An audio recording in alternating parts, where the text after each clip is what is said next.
We are now live too. So Arnav, start with the welcome note. Yes, ma'am. Greetings, everyone. I'm Arnav Shivastav, and I'm a law student at Rajiv Gandhi National University of Law, Punjab. In my current role, I'm an intern at Red Lantern Analytica.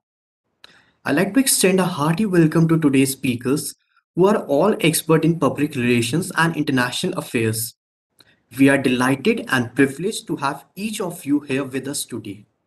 Additionally, I would like to extend my warm greetings to dignitaries on and off the dais, as well as instructors and dear friends.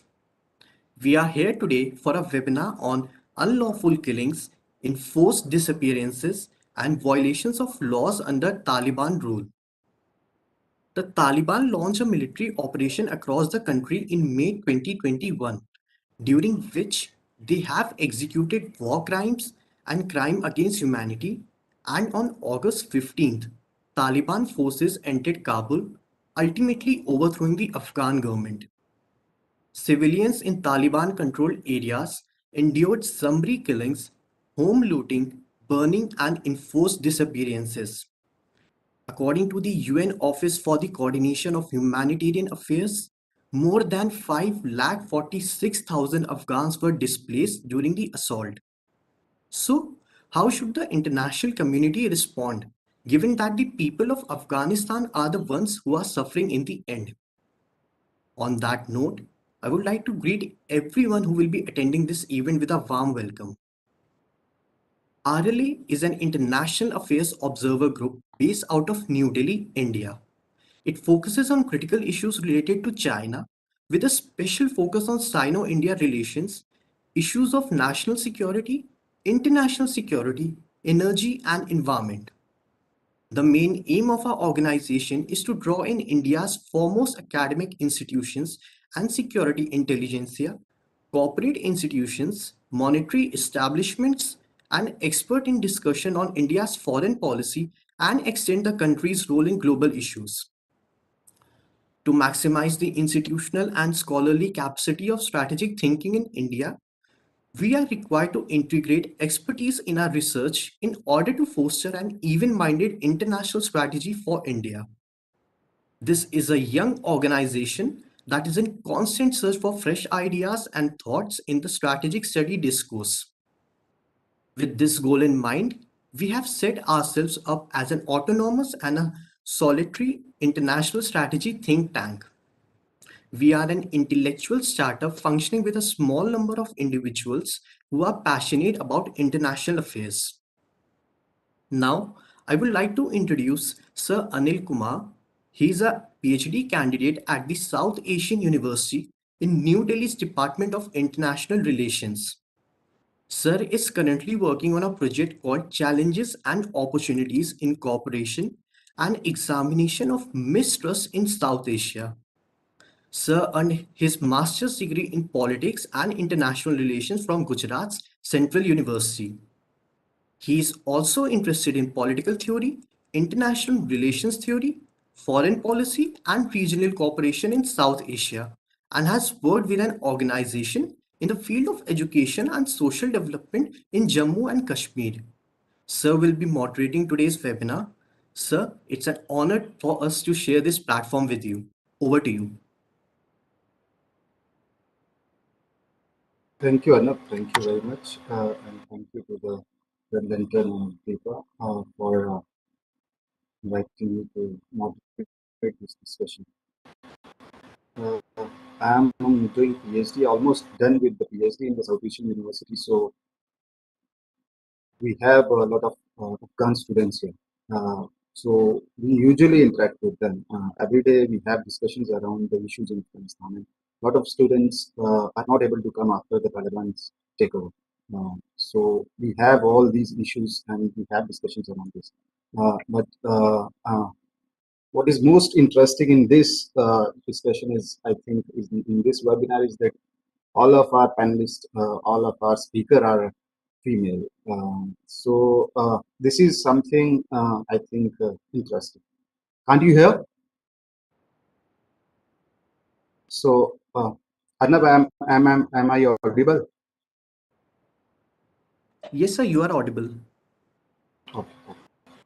So, I will not take much time because we have four speakers, so we can run out of time in the end. So, uh, broadly, I'm also working on South Asia and conflicts in South Asia, conflict and cooperation. I have discussed all these things, and the case of Afghanistan is itself curious. What has happened recently in Afghanistan is a quite disturbing thing, all of us, and we have seen videos, pictures when the incident happened, when the Taliban take over in August. So the protracted Afghanistan conflict is, I think, has already raised a debate on um, human rights, crisis, and all that.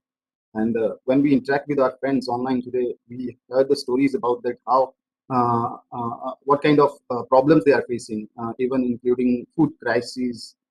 They have lack of resources, and there is completely mismanagement, and they are very insecure about their future, particularly students. And we know the atrocities of Taliban, that they have killed so many people, so many civilians. According to World Bank's report, they have killed 40% civilians. And the ethnic conflicts, or the case of ethnic conflict, Afghanistan has been has become a case for ethnic conflicts, and how these bottom up and top down things, even the America and the power politics, even USSR, now Russia, or other powerful countries, or other influencers uh, are shaping the discourse in Afghanistan. So I will not take much time. I will have discussion later. So we'll proceed to our panelists. So I will invite first Zadran. Uh, Shukla Zadran, we know her as the Afghan youth representative at the United Nations for the year of 2020. She holds bachelor's degree in law and pursuing her master's degree in international relations. She is also a political activist and human rights advocate. So, please, Shukla. Uh, over to you. Well, first of all, thank you very much for having me. To begin with, I would like to shed a light on war crimes. What are war crimes? War crimes are a number of serious, broadly intentional and planned breaches and violations of Geneva Convention and international humanitarian law, or laws on war and conflict, which fall under jurisdiction of International Criminal Court. And it includes killings, cutting parts of someone's body, taking hostages, leading attacks on civilians, attacks on building dedicated to religious or religious practices, educational institutions, hospitals, or any other location which provides public services for civilians. It includes stealing things, money, and properties of people, and it also includes forcing children under age of 15 to join the armed groups. Um, when we talk about human rights violations, war crimes, abductions, we need to realize that this vicious and violent cycle of human rights violations have deep roots in Afghanistan's history. I believe that it systematically began when President Dawood Khan and his entire family was assassinated by communist People Party, and it kept on repeating, especially when the Soviet Union invaded Afghanistan in 1980s. 5 years later of Soviet Union invasion, a report was released by United Nations Human Rights Commission, which indicates that gross violations, human rights violations, have occurred there during the Soviet Union invasion, including tortures, massacres, massacre of civilians, forced evacuations, killings and torturing and abducting political prisoners. It happened during the civil Soviet Union invasion, and also destruction of agriculture, intentional bombards. For example, a village was bombarded by Soviet Union, which in result of which 360 people were killed in a blink of eye. And after that, the civil war between Mujahideen, which killed hundreds and thousands of innocent civilians, which was a very dark era for Afghanistan. Mujahideen had illegal prisons and detention centers in Pakistan. They used to abduct their rivals, and they used to imprison them. They used to kill intellectuals and relief workers, even in Pakistan and in the areas of their control in Afghanistan. Subsequently, the 5 years long regime of Taliban, they are known for various human rights violations. They used to torture people. They used to kill people. They used to they were practicing public executions. They were cutting hands and feet of people for theft, the discrimination against women. All of those were practiced during the 5 years long regime of Taliban. And after that, a new chapter of human rights violations and war crimes began with the military invasion of NATO in Afghanistan. It began with the very horrible incident. Thousands of Taliban were killed in Dasht al-Layli massacre, and they were killed by they surrendered to Abdul Rashid Dostum, who was an ally to Americans, but he stuffed the thousands of Taliban into containers, and they died due to lack of oxygen, and the rest were shot dead by the people or military people of Abdul Rashid Dostum. Later on, the bombards, the airstrikes by NATO forces, which killed many civilians, including pregnant women and children, the night raids, the unlawful killings, the enforced disappearances of civilians by NATO forces. They used to have illegal prisons and detention centers.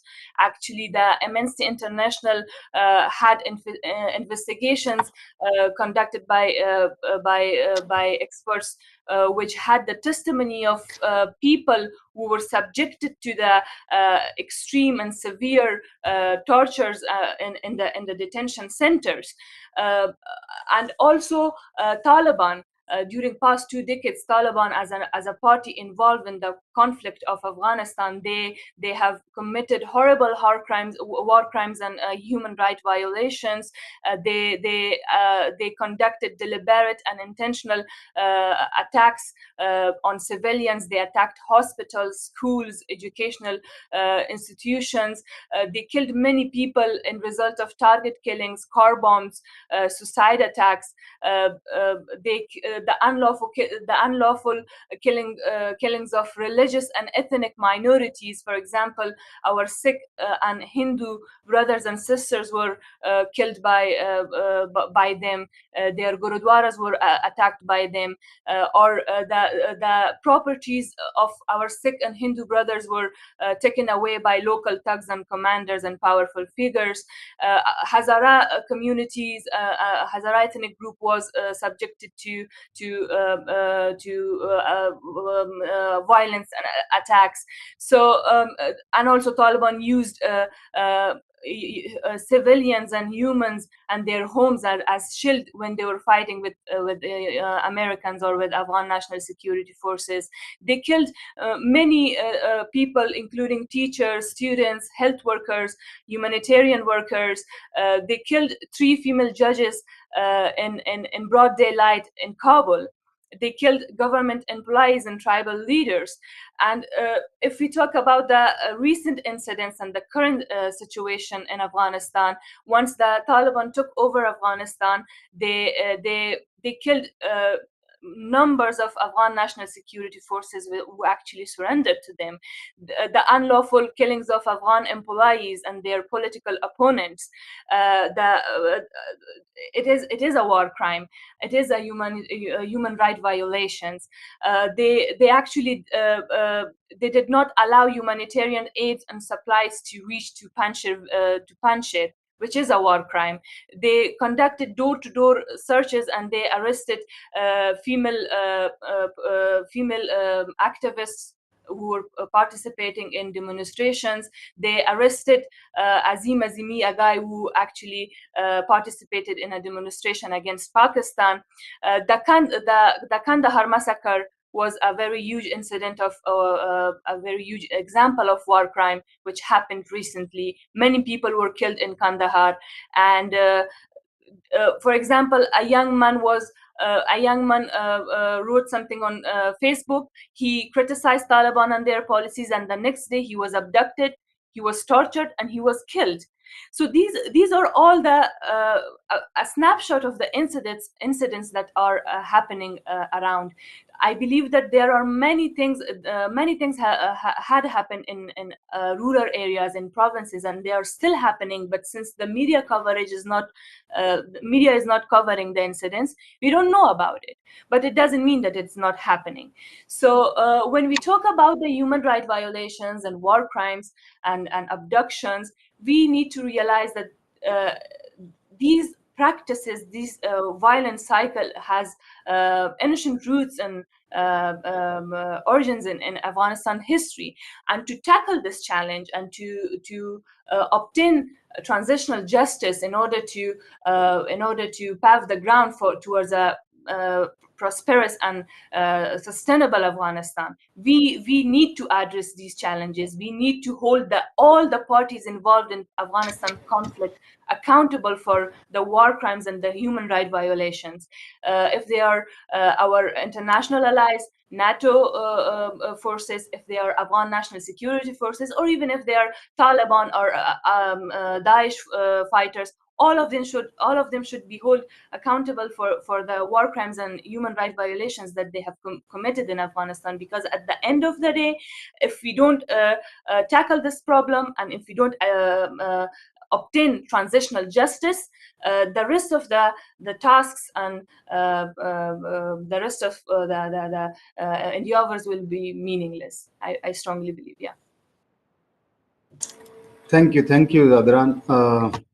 You kept it very short and clear. Thank you very much. I need not to say that. I was thinking that I should say 2 more minutes, but you concluded it. Thank you very much. Next speaker is Roya Musavi. Roya Musavi is a journalist, public communicator, and writer with extensive experiences in advocacy and public relations. For the past 8 years, she has served in different national and international organizations in support of human rights, women rights, youth, gender equality. She has also worked with internally displaced peoples and returnees. I hope she has a lot to say, but dear Musavi, please keep it short, between 8 to 12, 8 to 10 minutes. Over to you. For giving the historical background on Afghanistan conflict and human rights violation, I want to talk specifically what's going on right now in Afghanistan and how the people are suffering there under the Taliban's rule. It's not only one generation of Afghanistan that we have been suffering. It has been decades that Afghans are suffering in different ways and different methods. And in all that, we can say that whole country, whole people in the country, in Afghanistan, they have suffered differently. One may lost their part of their body, one may lost mental health, different types we have lost. And regarding the current situation and what's going on right now, we don't have a legal, Taliban don't have a legal framework for their government. And when a government, they tell themselves a government, and whenever they don't have a framework, legal framework, they don't believe to any law, any rules, and whatever they want, they can do it, and they don't respect to any law. And for for their announcement of amnesty, that they told that we forgave all the people who worked for former military, former government, we forgive them. But we have been seeing in last 6 months that what they have done, they have tortured, they have detained, kidnapped, and whatever they wanted to do. And it's obvious that they want to show the good face of themselves for political recognition for the time being. But the freedom of speech, there is no freedom of speech. For instance, for every report that it is published in local media in Afghanistan, they should go under the observation of Directorate of Culture, and after the approval, the media is allowed to publish or broadcast it. It's human right violation. We many things happens, but no one knows about it, and it's like hidden. And regarding the whenever a terrorist group rule the country, uh, they don't believe anything, and they can do whatever they want, and it's obvious and visible that they have done many things in last 6 months. And regarding the Taliban humanitarian violation in last 6 months, based on the reports available in Human Rights Watch and other organizations, international organizations, that they are investigating and working on them, the Taliban do the hostage and the kidnapping of the human rights activists, civil society activists, journalists, and they are running around based on the reports available. They have 40 hidden prisons across the country, and no one knows that what's happening in their prisons. Even in political prisons, no one has access, because the media don't have access there to make reports and uh, show what's going on. And in every province, based on the reports, in every province they have two sides of these hidden prisons. And in these hidden prisons, what's happening, no one knows. And the hostage and kidnapping of the Taliban mostly happens during 8 p.m. up to 5 a.m.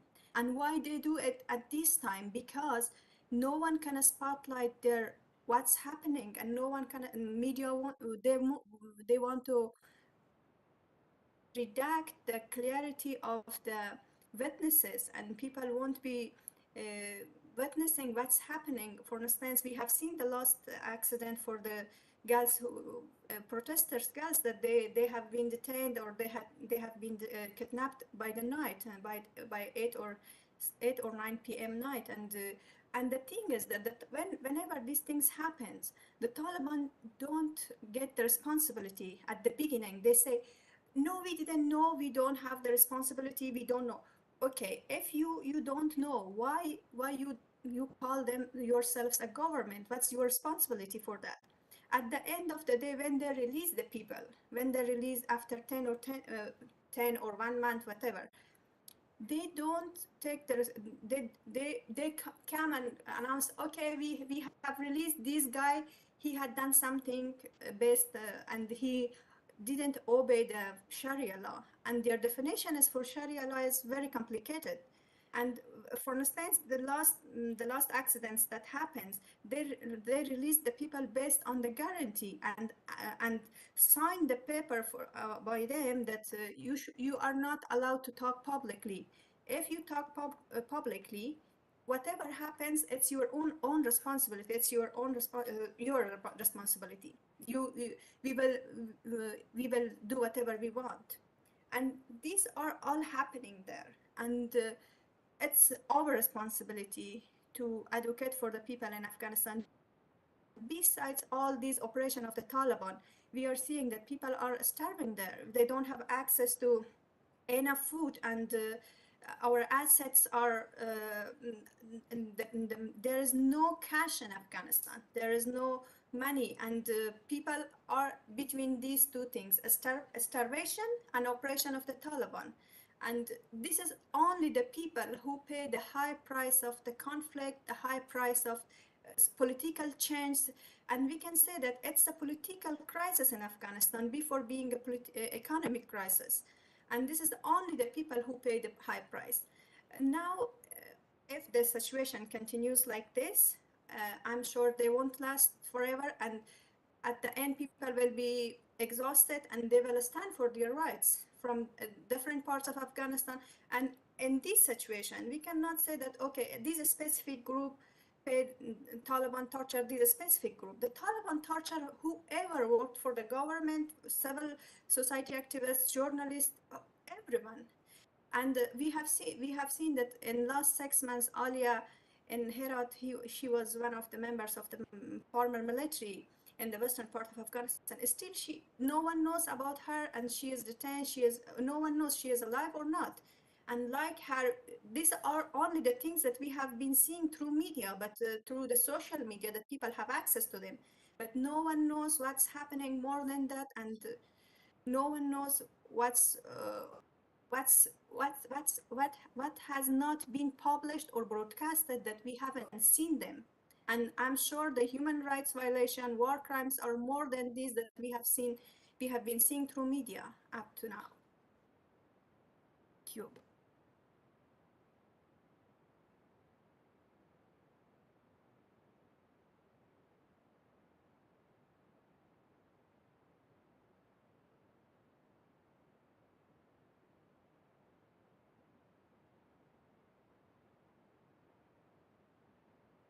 Yeah, thank you, thank you. I was speaking and it was mute. Sorry.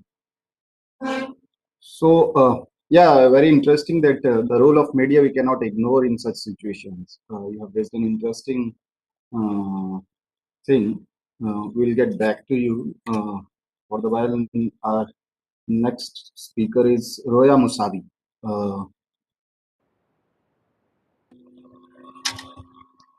Sorry, Roya Musavi, you spoke. It was Crystal Beat.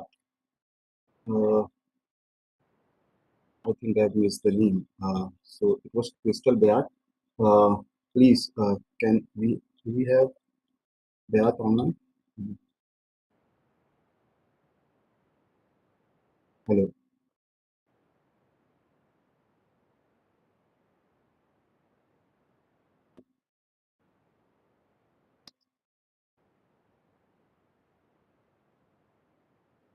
Hello, Beat.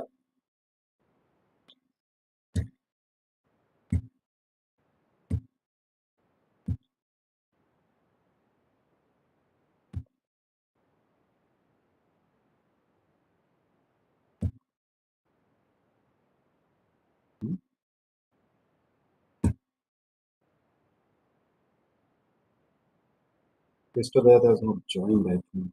Okay. So then we will move on to our next speaker, Habiba Asna. We have uh, Habiba Asna. Yeah, thank you. Asna is a former technical aide to President Ashraf Ghani in diaspora affairs, and prior to that, she has worked with the media section.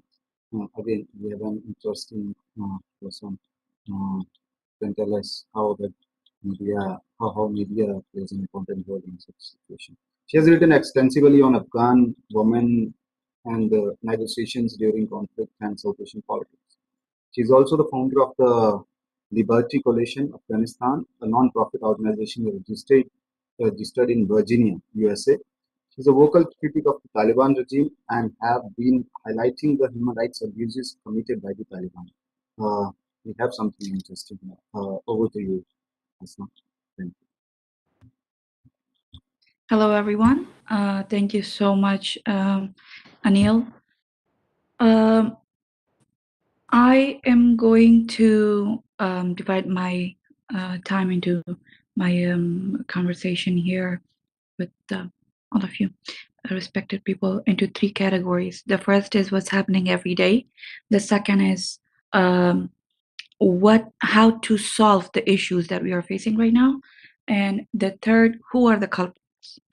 I'm gonna be brief. I will just give you a little of what happened from February 12th to February 18th.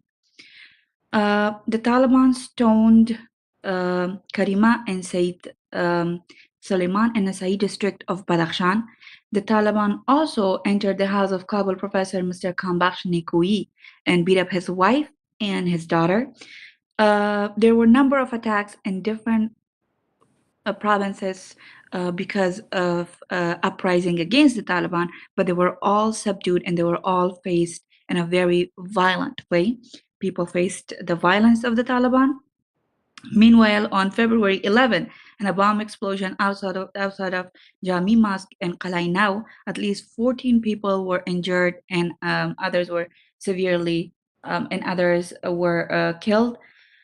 In the Surubi district of Kabul, which is the capital, people were told that the NGOs were told that if they want to work, then they need to take the woman's name away from any mission, any goal they might have. Many women in different provinces were told to use hijab if they're going outside, not in Kabul, but outside of Kabul. There are so many cases that happen on daily basis. We're talking about these things happening every single day, nonstop. And because of the accessibility, because of the fear, because of a lot of problems that we face in connecting with people in Afghanistan, we are unable to get the report of every hour, but we are able to get the reports of what happens in general on that one day. Now, how to solve these issues? We all know the protesters, the numbers that we have of the protesters being kidnapped and disappeared are higher than what the media is reporting. And the number of the people being taken away from their homes on daily basis, and the ANDSF and other people being killed and martyred and tortured and taken away, those numbers are also higher than what the media is reporting or what the documents are being submitted to the human rights organizations, including UNAMA and the Human Rights Watch and the Amnesty International. Now, how can we solve this issue? Because of time constraint, I'm going to be to sum up the entire thing and try to end it sooner. How can we solve this issue? We can't. Afghans, do they have the will to fight the Taliban? Yes, they do have the will to fight the Taliban, but they are not, after years of violent conflict, they don't want to get back into the conflict, into violent conflict. Another factor, which is the major factor in this entire mess that's in Afghanistan right now, is the international community. The international community somehow did not want the Afghan government that was previously there to succeed in what we had achieved. Right now, the biggest issue that we face right now, Afghans in Afghanistan, are the foreign Western countries who once came to Afghanistan, call it under the name of fighting the Taliban, fighting the terrorists, fighting Al Qaeda, state building, all these big and beautiful titles and the names and stuff that they had. Right now, those countries are basically lobbying, working for the Taliban. Not working for the Taliban, but somehow trying to legitimize what the Taliban are doing on the ground. Even though the human rights violations, the everyday killing, the not allowing women, people, in general, anyone to move freely inside a country, Afghanistan has turned into a prison, and that's the picture that Afghans have. But unfortunately, the international community, the Western countries that we see on daily basis, their news, their politicians, their think tanks, somehow they're trying to lobby to legitimize the Taliban's being in Afghanistan. And that's the biggest issue that we are facing right now. How can we solve it? The international community needs to understand that if the Taliban are there in Afghanistan right now, they're going to come after them as well. That's what happened last time. That's what's going to happen again. The Western countries need to understand that Taliban right now is the hub for international terrorists. They have given Afghanistan to the international terrorists. Afghanistan is right now a hub to them. If they don't realize it sooner, very soon this entire mess is going to spill into their own countries. And that's what we want them to understand. The Western countries needs to see the Taliban for who they are, not what they want them to be. They seem to have some sort of obsession to paint the Taliban in a picture that doesn't even exist in Afghanistan for Afghans, but it exists for the international community and for the Western countries, which is very sad and upsetting for Afghans at the same time. Just yesterday in Kandahar, 2 women were killed. Right now that I'm talking to all of you, there is a protest in Kandahar. People there are standing up to the Taliban because 2 innocent women were killed on the streets. But unfortunately, that thing is not being reported in the international media. Now, who are the culprits? Of course, we said international media, but also a very known neighbor who we have over there, and everybody knows about it, but everybody would like to hide it. Pakistan. Taliban from the beginning were being supported by the Pakistan. They're always there supported by the Pakistan. They were brought in to the picture by the Pakistan. Now, remember how the Taliban work and how they function. They come into the house, somebody kidnapped, you don't find the person. After a few days, you find their bodies on the ground or somewhere far, their home, somewhere. Does that tactic sound familiar? Yes. Pakistan has the Pakistan Army. They have actually done this in Balochistan, Khyber Pakhtunkhwa, and tribal areas. The same tactics that Taliban had used on their minorities in Pakistan, they're being used on Afghans by the Taliban in Afghanistan. Same tactics, nothing, not different at all. The government, when somebody is kidnapped, the Pakistani government denies holding them. Same thing, Taliban denies having any protesters, anybody. The entire thing is, everybody knows who's behind it, who is doing it. But no one is stopping it because the Western countries do not have the will to step up. That's the biggest issue we are facing. And I'm really glad that we're having this conversation, because we need to have more of these conversations to tell the world what's happening. Taliban are not who they are painting, the picture that they're painting, they're not the Taliban. Yes, we wish they were more civil, we wish they respected the human rights, but they don't. That's not who they are. That's not the identity of the Taliban. I'll conclude it by that. Thank you.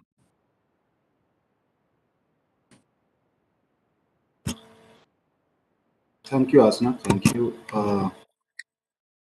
Yeah, you are right that partially West is irresponsible, and Pakistan, the role of Pakistan, we cannot ignore. And the way countries lobbying in the war, but during war, how they handle the stakeholders is important. But the situation of Pakistan is, I think, West is responsible. Before America, it was USSR. That's what I think the people also say in Pakistan, and even the students in South Asian University are always blaming the external powers to dismantle uh, with the political setup in Afghanistan, and they have never returned in a situation. They have never seen the opportunities to rebuild that kind of state which they want to imagine. And slowly we have seen that how people as well as the militias, other parties, governments have slipped into a zone where all of us are sad about it. So thanks to you and thanks to other speakers.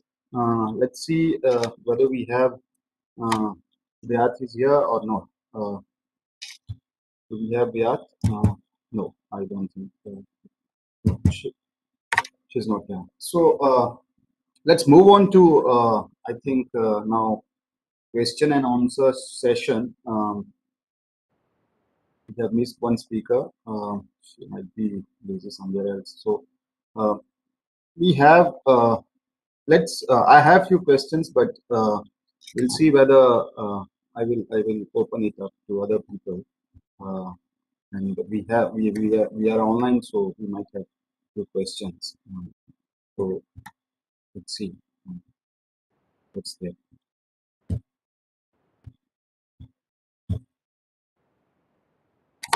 So yeah, Habiba Asna, there is a question for you. That what does the government's composition signal about the Taliban's willingness to ensure inclusivity of women and ethnic minorities moving forward? When we say government, are we calling the Taliban government right now?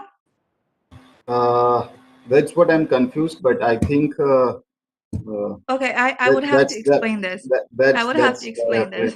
yeah, I know because the international community, our neighbors, and everyone around the world, they look at the Taliban as a legitimate government. They're not a government. In order to have a government, you need a system. You need something. You need people to vote, to be elected, or somehow have the legitimacy. Government itself is a system. The system that we had in Afghanistan previously has collapsed. So what we have right now are the group of people trying to rule in a geography which they are unable to, because each of them are a pocket have these pockets of power, and they both disagree with each other. It's not even one central government. If you go to different provinces, each person has their own power. Forget about different provinces. Come to Kabul, the capital. Even in the capital, one district person does not listen or hear what's happening in the another district, and they don't agree with them. So the system is not there, the system that's required to have for the government. The functioning of the government, the bureaucracy that we had before, that's not there. Everything that a government should have is not there.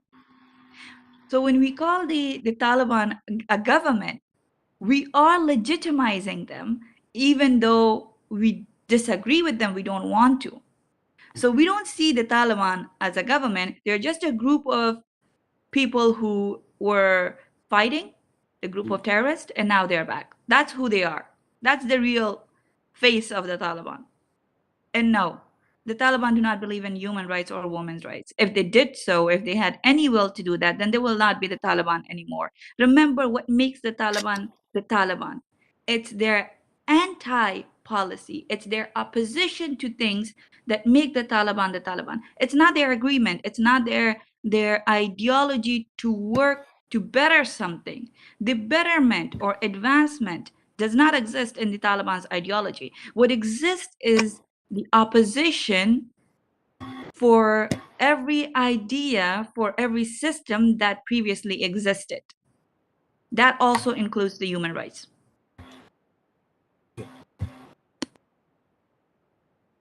So in case of government, I think here is an interesting answer to it as well.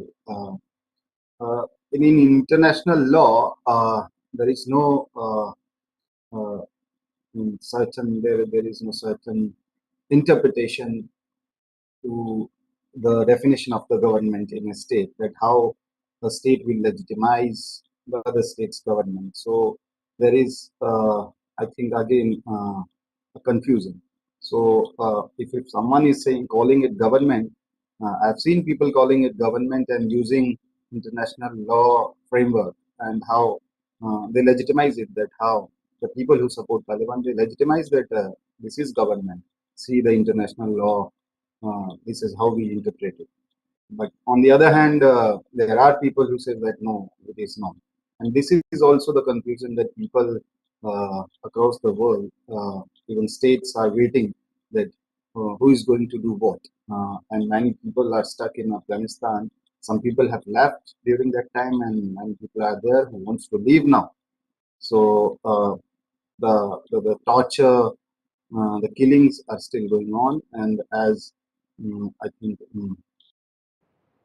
one of our speaker has said that how these people abduct people, abduct civilians in Taliban abduct civilians during the night. They have, then they easily they can do it, and the role of media is important in that case. So the next question is for, I think, Shukla Zadran. There is a question that, ma'am, you have been the Afghan youth representative to the UN in the year 2020. How has the scenario been, or the shift in the scenario, when you see the rights of Afghan youth in 2020 and the rights of Afghan youths under Taliban right now? There is a very huge difference when I look into 2020, and when I look into the current situation. The rights and freedoms and liberties of Afghan youth have been limited by Taliban. But one thing is very interesting. There's resilience from Afghan youth, especially from those young girls going out on roads and participating in demonstrations and protesting against Taliban and their policies. But rights, and as I mentioned, rights and liberties have been limited. We are witnessing that Taliban are not allowing Afghan women to go to work. They're not allowing Afghan girls to go to universities, or they're not allowing Afghan girls to participate in the demonstrations. They have abducted female protesters. They have misbehaved with female protesters over the roads. But still, I have always mentioned that, and I'm very proud to say that Afghan youth and this generation is way more different than previous generations. They are way more powerful, and they are way more bold and vocal about their rights and their liberties. We see that they are challenging Taliban. They are criticizing Taliban, not only over social media, but they are actively participating in demonstrations, and they are the ones that they are really hope for Afghanistan's future and for Afghan people. When I was representing Afghan youth in United Nations, I used to meet many youths from different provinces and different areas of Afghanistan, from underprivileged communities. One common thing was one common point between all of them was that they were very, very hopeful for their future, and they wanted their meaningful inclusion in peace negotiations, which didn't happen, unfortunately. But despite all those odds, despite all those obstacles, we are here and we are watching them being powerful and being vocal about their rights and liberties. And I hope they keep on, they keep doing this. And I'm sure that Taliban are afraid of young generation, because young generation is educated. They are familiar with technology. They are familiar with their rights and liberties, and they're not going to stay silent, stay in a corner and watch everything silently. So that's why I believe that young generation is like they are challenging Taliban, and Taliban are afraid of them. Taliban used to be afraid of them in past, and Taliban are now afraid of them. We see there was a young lady, a very young lady in Herat, right in the beginning of the takeover. She spoke very eloquently in a gathering in front. Taliban were sitting there in the gathering, and she spoke very. She was very courageous. She was very brave, and she spoke very well. And she demanded for the right of education. She called out Taliban. and she told them that you should not stop us from education. And I was so surprised and I was so impressed by her. So this is a very small incident. Like her, we have many living example of resilience and power in Afghan youth, and mainly in women and girls. Yeah, you are right. This generation is more aware and active to resist the Talibani rule, and they are resilient by force, not by choice. Again, that is something I think we should remember. No one wants to resist. Like I do not have the passion for protesting or resisting anybody in this world. Everyone is free, but until and unless the rule or some kind of governance is problematic, so we have to resist against that regime, that state, that whatever that group is. So I think this generation, I have met with the people in Sao again, and I can see you as a speaker and other people who talk about Taliban. So we have to be vocal about their barbarity, their Exactly. I barbarism. even talk about Taliban when I was back in Afghanistan.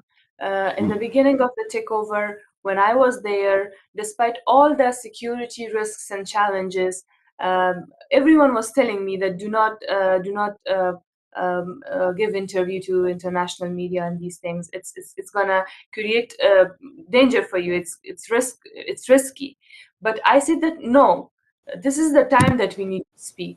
Despite being in Afghanistan, despite being in a totally dark and uncertain situation, despite all the security risks, I was giving the interviews and I was trying my best to amplify the voice of Afghan youth, because that was the opportunity.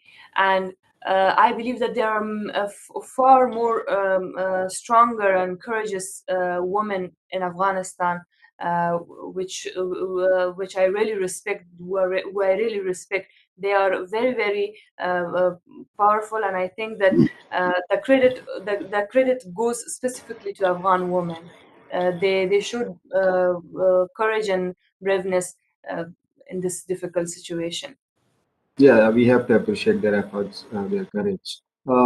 And as you are saying that while speaking here and there or online is obviously a challenge, but the bigger challenge is, I think, for the people who are working at the ground level and who are passionate about media and who wants to tell stories through media, through their camera, through their posts and other mediums. So I think Musawi can tell us about it better, that how you see it as a challenge, and what are the ways through which you will suggest people who are working in the media or who wants to follow up this passion, that how we are going to deal with it.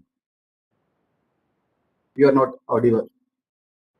Yeah, say. Right now, I can say in Yeah. Afghanistan, the local and national media that they are present there, they are censored by the Taliban, and there is no freedom of speech. But the only thing that international media that they are present on the ground, they are responsible to show the real fact and what's going on in the ground, and what people are dealing with. Uh, I I want to mention that if the international media don't report what's going on the ground, we don't have anything. And people who are publishing things on their social media, they risk their lives, and they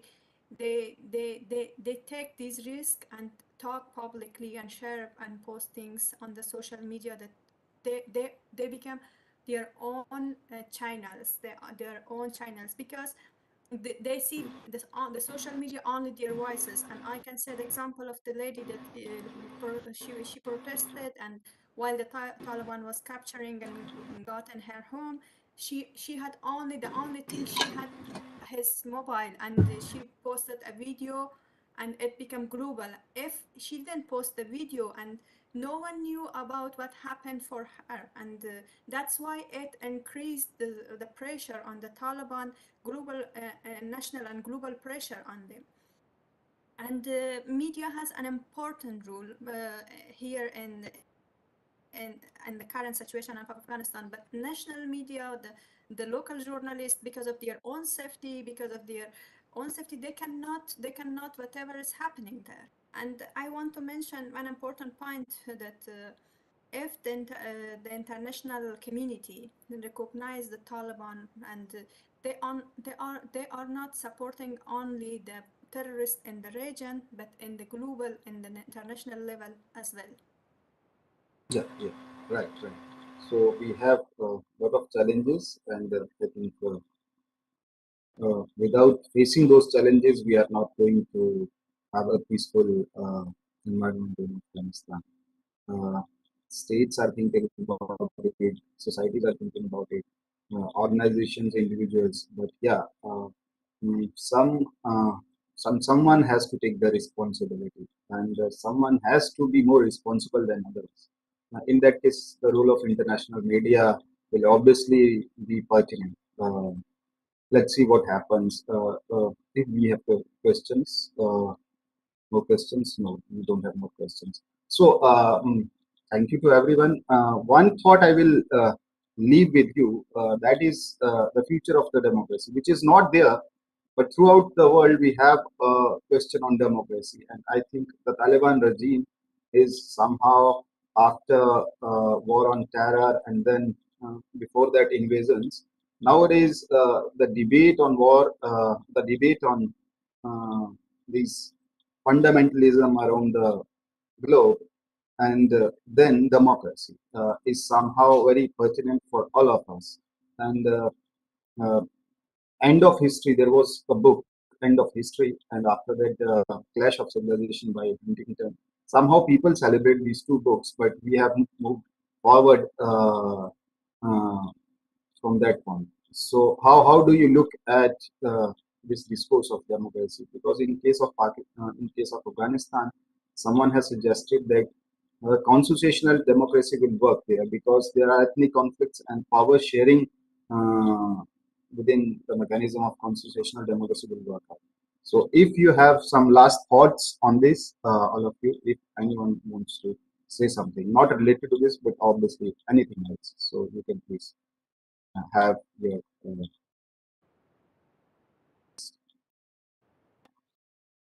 If I may add in, if you're looking for a solution, then we definitely need a jirga. We need a jirga in which we can have different participants, different political stakeholders coming in together, not the one controlled by the Taliban, but the one that's actually observed by different countries, by the international community, the region, and also on the regional countries, and also international community. As an observer, we need them to be there, bring in the stakeholders, bring in the political leaders, have them all together, have a jirga, bring in civil society, women's rights activists, and everyone, decide on a new government, accept the three colors of the flag, accept the flag that we had before, and move forward.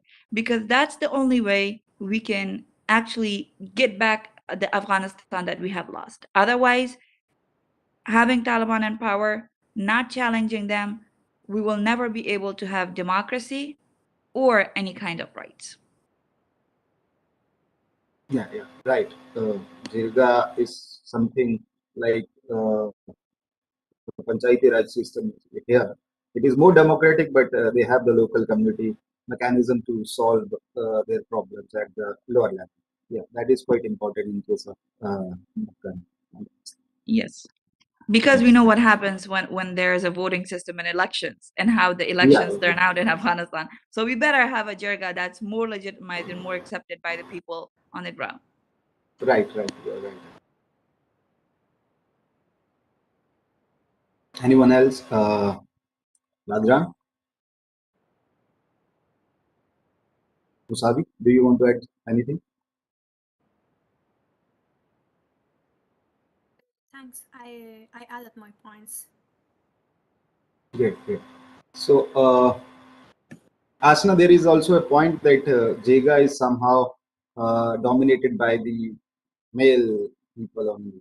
Okay, so, this is something problematic in that case. That's actually what's being taught by others. But no, last time when we had a jirga, when we had a peace jirga, before that when we had a jirga could have anyone from the community, including women. Yes, years and ages and centuries ago, you can say, there were only men in it. But throughout the history, throughout the time, we had women who actually led the jirgas in different places. So to say that only men could lead the jargon, or only men could be there, it's actually incorrect, you can say, even historically. We can have women participants, we can have civil society participants, just like we had before the, you know, after the Taliban fell the first time, and before we had approved the new constitution, and then everything that happened in the last 20 years before that system was set up. It was all through a jirga. All that was to a jirga. So we need the same thing again if we want to come out of these miseries, and if we want to hold Afghanistan. Remember, everybody thinks that, oh, you know, there's a humanitarian crisis in Afghanistan, so what do? Let's start a charity and let's give them a few $100,000 or a few millions of dollars through, you know, a UN, which will take 70% of it and give some sort of like a drop of a few dollars to the Afghans, and that's going to solve the issue. No, the issue is that the system that we had have been collapsed, and we need to rebuild that system back. And Yeah, how can we rebuild that system? That is through a process that's legitimized and accepted by the people of Afghanistan. In Jarga, you can have women, you can have youth, you can have civil society, you can have minority, religious minorities. Last time in Jarga, we had a Sikh and a Hindu representative. So we had you can have people from different communities, different backgrounds, and come talk about their community, their representatives, and vote and talk about the issues, and try to build the broken system, or the system that doesn't exist anymore, back. right, right. You are right that when international community and the powerful states has pulled back, and only then we are left with the solution or the approach, bottom up approach. We have to change things from the below level. So we have to unite at the community level, and then we can change the things. You're right. I think anyone else? No. So we have, I think, for 1.5 hour, 1 hour, more than 1 hour session now. So we'll conclude it. And for thank you to everyone, and for vote of thanks, I will invite Vinisha. Please, Vinisha. Is Vinisha in?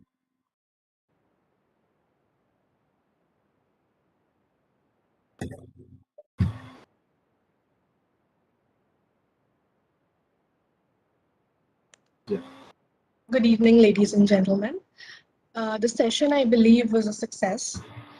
We saw that in the last 6 months, Taliban's unlawful invasion has resulted in gross human rights violations and unlawful killings, making Afghanistan a living hell for the citizens. Perhaps one of the most significant points the speakers underscored is that Afghanistan has been a disturbed region for several generations. We, as a global community, have lost countless innocent souls to terrorism, including children. Children who could have gone on to become bright doctors, lawyers, engineers, architects. They could have become anyone they wanted and worked for their motherland. Here, I wish to quote some lines from the Harry Potter series written by Mrs. J.K. Rowling. Voldemort himself created his worst enemy, just as tyrants everywhere do.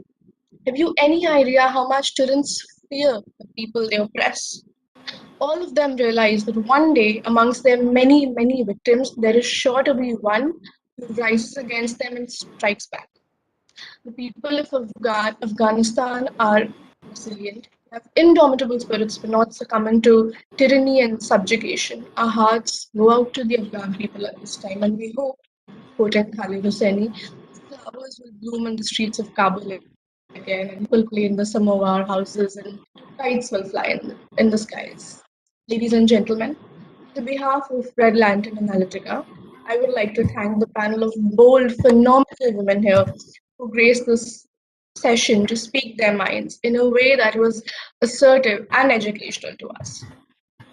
Big thank you to the moderator, Mr. Anil Kumar, for his constant presence and inputs.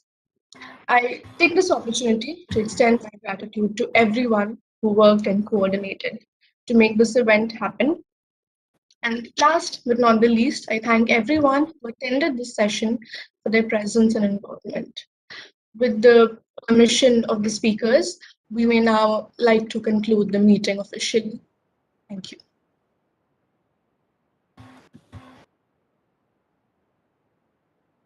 Thank you to everyone. Have a nice day. Thank you. Thank you.